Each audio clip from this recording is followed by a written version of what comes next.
Hello guys, നമ്മുടെ ലോകം എന്ന മൂവി ലോകം മുഴുവൻ ജൈത്രയാത്ര തുടങ്ങുകയാണ് അതിന്റെ വിജയത്തിന്. അതുപോലെ തന്നെ നമ്മൾ മൂത്തോൻ അവന്റെ ജീവിതയാത്ര തുടരുകയാണ്. അതാണ് നിങ്ങളുടെ കാഴ്ചകൾ. നമ്മൾ ലോക ചാപ്റ്റർ 1 ചാപ്റ്റർ 2 എന്നൊരു 2 ബസ് യാത്ര നമ്മൾ കാണിച്ചു. എന്നിട്ട് അവിടെ കൊണ്ടു നിർത്തിയത് ഹോളിസ്റ്റിക്കിലായി. അത് മുന്നോട്ട് പോകുന്നതിനിടയ്ക്ക് മൂത്തോൻ കാട് കയറി വേറെ എവിടെയോ എത്തുമ്പോൾ മൂത്തോന്റെ പെങ്ങന്മാർ മൂത്തോന്റെ ഇളയവരും കൂടി മൂത്തോനെ വിളിച്ചൊരു ഭീഷണിപ്പെടുത്തല്. ഇക്കാക്ക, നമ്മളെ ബാക്കിയുള്ള വീഡിയോ ഇട്ടിട്ടില്ലെങ്കിൽ റേഷൻ കാർഡിന്ന് പേരിട്ട് കളിയോ, വേഗം ബാക്കിയിട്ടൊന്നു. പിന്നൊന്നും ആലോചിച്ചില്ല കൈ, ബാക്കിയുള്ള കാഴ്ചകളും കൊണ്ടാണ് ഞാൻ വന്നേക്കുന്നത്. എന്താന്നല്ലേ, കണ്ടോളൂ. അപ്പൊ നമ്മൾ ഹോളിസ്റ്റിക് റിസോർട്ടിൽ എത്തിയതിനു ശേഷം എന്താ ചെയ്യേണ്ടതെന്ന് ആലോചിച്ചു. അവിടെ 2 ഓപ്ഷൻ തന്നവര്. ഒന്ന് അവിടെ 1 നൈറ്റ് സ്റ്റേ, പിന്നെ അതിന്റെ ഓപ്ഷൻ, പിന്നെ രണ്ടാമത്തത് ഡേ ഔട്ടിങ്. നമ്മൾ ഏതായാലും പ്ലാൻ ചെയ്ത ഡേ ഔട്ടിങ് ആണ്. അവിടെ എത്തിയതിനു ശേഷം നമ്മളെ പെങ്ങന്മാരും അനിയന്മാരെല്ലാം കൂറുമാറി ഇവിടെ താമസിക്കാം. അവിടുത്തെ ഞാൻ പറഞ്ഞു, ഇല്ല മക്കളെ, നമുക്ക് പകലത്തെ കാഴ്ചകൾ അടിച്ചു പൊളിക്കണമെങ്കിൽ ഡേ ഔട്ടിംഗ് ആണ് അടിപൊളി. അതുകൊണ്ടാണ് നമ്മൾ ഡേ ഔട്ടിങ്ങിന് വന്നത്. അങ്ങനെ നമ്മൾ ഡേ ഔട്ടിങ്ങിലേക്ക് നീങ്ങുകയാണ് ഗൈസ്.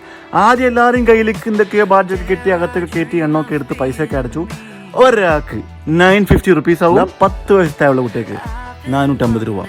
ഈ പറഞ്ഞത് ടാക്സോടെയാണ് കേട്ടോ. അപ്പൊ എണ്ണിക്കോ മക്കളെ, കൂട്ടിക്കോ എത്ര പൈസ. ഓക്കെ, എന്നിട്ട് ഇവിടെ വന്നിട്ട് അടിച്ചു പൊളിക്കുക. നിങ്ങൾ ഇവിടുത്തെ ആദ്യത്തെ ആംബിയൻസ് ഒക്കെ കാണുമ്പോൾ നിങ്ങൾക്ക് മനസ്സിലാവും എന്താ അടിപൊളി സംഭവം എന്ന്. ഞാൻ കൂടുതലൊന്നും പറഞ്ഞില്ല, പല വീട്ടിൽ പല കാഴ്ചകളുണ്ട്, നിങ്ങൾ കണ്ടു. ഞാനേതാ സാധനം അറിയോ, ഡേ ഔട്ടിങ് എടുത്താൽ ഇവിടുത്തെ എല്ലാ സംഭവവും എക്സ്പ്ലോർ ചെയ്യാം. നമ്മളിവിടെ നൈറ്റ് സ്റ്റേ ആണെങ്കിൽ ഓരോ കാര്യങ്ങളും ആസ്വദിക്കണമെങ്കിൽ വേറെ പൈസ കൊടുക്കണം. അത് ഞാൻ സമ്മതിച്ചില്ല.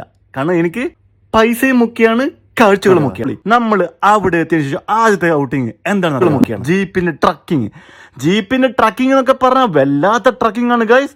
നമ്മൾ ഓരോ ബാച്ചായിട്ട് പോയി അതിനകത്ത് കയറുന്നവരെ ഒരു ആകാംക്ഷയായിരുന്നു. അതിനകത്ത് കയറിയ ശേഷം നമ്മുടെ കുടലിനുള്ളിലുള്ള സംഭവങ്ങളും ജഗബൊഗയായി പുറത്തേക്ക് വരുന്ന പോലെ ഫീലിംഗ് ആയിരുന്നു.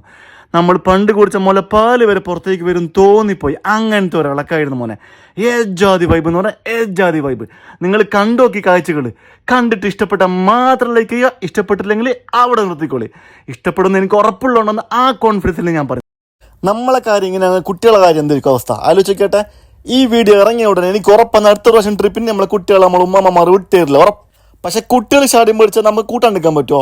എന്താ ചെയ്യല്ലേ, നമ്മൾ എവിടെ ഇപ്പം കുട്ടികളെ കൂട്ടണം കേട്ടോ. അവരാണ് ഇതെല്ലാം കാണുന്നത്. ദുനിയാവിലെ കാഴ്ചകൾ പടച്ചോ നമുക്ക് ഉണ്ടാക്കിയതാണ്, കണ്ടേ പറ്റൂ. ട്രെക്കിങ് കഴിഞ്ഞ് വണ്ടിയിൽ നിന്ന് ഇറങ്ങിയപ്പോൾ ഒരു യുദ്ധം കഴിഞ്ഞ ഫീലാണ് മക്കളെ. എല്ലായിടത്തുനിന്നും കിളിയും പോയി, നക്ഷത്രവും പോയി. വേറെന്തല്ല പറയുന്ന ആർക്കും അറിയില്ല.